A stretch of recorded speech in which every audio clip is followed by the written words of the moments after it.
మనిద్దరి మధ్యలో ఏ జన్మలో ఏ తీరని రుణం ఉందో, మరెందుకు ఇంతలో ఈ బంధనం ఇన్నింతలు పెరిగిందో. అమాయకమైన నీ చిన్నారి నవ్వును ఏ తల్లి కందో, ఇటే నీ దారి ఉందని నిన్ను ఏ సుడిగాలి పంపిందో.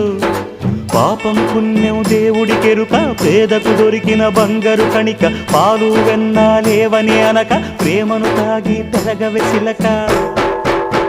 వలేసే పాడు లోకం కంటపడక ఉండు నాయనక, ఇలా నా గుండెలోనే గువ్వల కొలు ఉండిపోయింక. ఇటే పోస్తే ఎమున్నైనా నిలేస్తానే, మరింక ఏ కీడు నివంకరాలే.